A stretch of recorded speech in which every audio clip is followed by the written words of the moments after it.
Hello, beautiful people. How to get a raise during your performance review. Most people think that raises are based on performance alone, but what if we could find a way where it was based mostly on positioning? There are two distinct ways to ask for a raise. One puts pressure on your boss and the other one sets you up for success. Which one is the right one for you?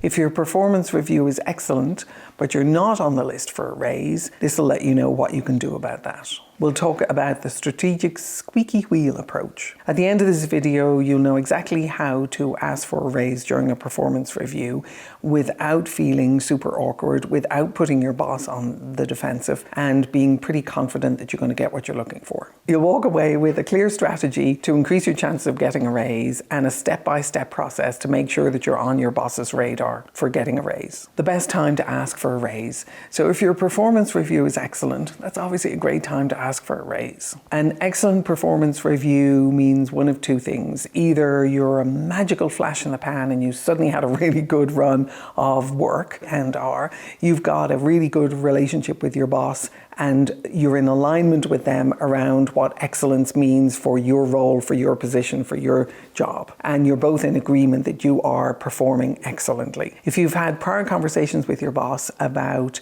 your excellence, your performance, and your promotion readiness, now is a really good time to have that conversation. The squeaky wheel approach. So this approach is a high risk, high return approach. When you're having your performance review with your boss, you can simply say to them, I appreciate the performance review. I'm glad that we're in agreement. I really appreciate that we're in agreement around my performance and also where I can improve. And I'd just like to know whether or not you think this performance review is good enough that you're in a position to be able to advocate for a raise for me. Now, what you're doing in there is you're acknowledging that your boss is the one who has to advocate for the raise for you. And you're also making sure that you recognize that you've got to give them the information, the ammunition, and the ability to be able to go and do that for you. This approach, because it's pretty direct, assumes that you're already on the list for a raise. Now, this means that you've been having conversations with your boss for quite a while and that this is not a surprise for your boss.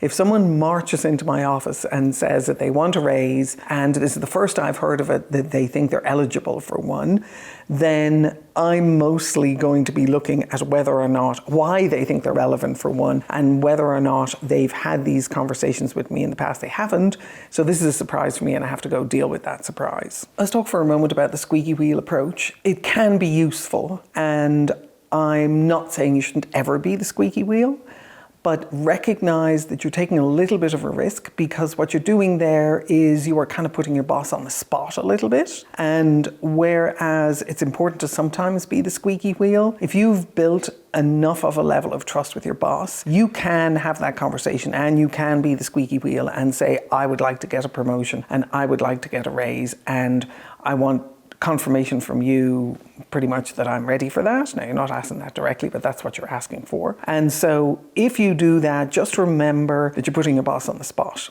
If you have enough trust with them, you've done enough prep with them, this is not a surprise for them, you've been having all these conversations, getting ready for this up to now, then you're fine. Then it's probably just a sort of administrative thing rather than it is putting them on the spot. The other important thing to remember with this is these conversations are difficult for bosses as well. So if you can build a level of empathy with them to understand that this is difficult for them as well, then that'll allow you to be able to have a much more authentic and trusting conversation with them, rather than simply kind of backing them into a corner and telling them that you want a raise or demanding a raise. Whenever you're doing that, recognize that you're probably destroying trust with them, putting them in an awkward position. And when you do that, they don't want to give you a raise. So let's get you to the point where you know when to play the squeaky wheel card, or you know when to be more strategic and take more time and be more patient with the process. The strategic planner approach, or the strategic partner approach, this is a much, much more effective approach.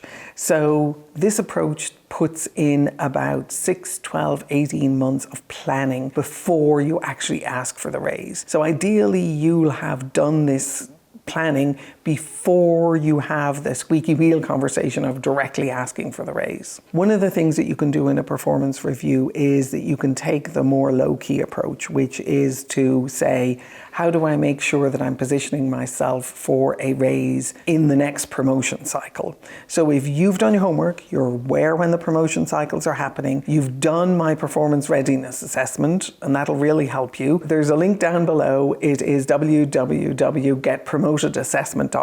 If you've done that, you've done your homework, and you're ready to have the conversation, then it'll help you with being able to justify to your boss why it is you think you're ready for a raise. If you are looking to the next cycle and you're doing this longer term planning, what this shows is that you are doing your homework and you're doing your preparation. Your boss will thank you for that, because otherwise they're going to have to do it with you or do it for you.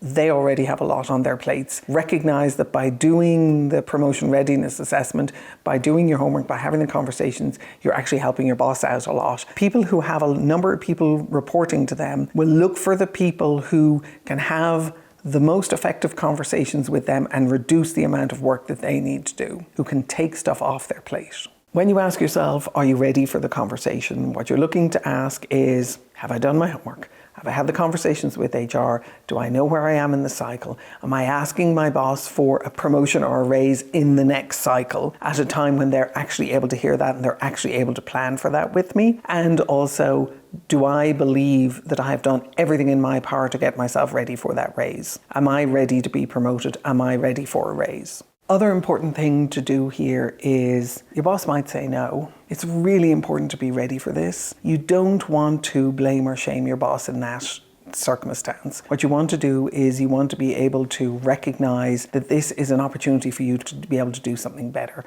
You've got to ask yourself what it is that you could have done differently, what it is that you could have done to prepare yourself better for this. You can ask your boss what it is that's missing or what the opportunity is, and make sure that you don't allow blame or shame to come into it, because that kind of shuts you down to the thinking you need to do to be able to take full responsibility for it and really understand what it is that you could have done better to prepare for this. The prevailing question in here is, how can I add more value to my team, to my boss, to my company? The more you can think about that being a huge part of your role, as opposed to feeling entitled to be able to get a raise, the more effectively and more often you're going to get raises. What'll really help you with this is the promotion readiness assessment, link down in the comments.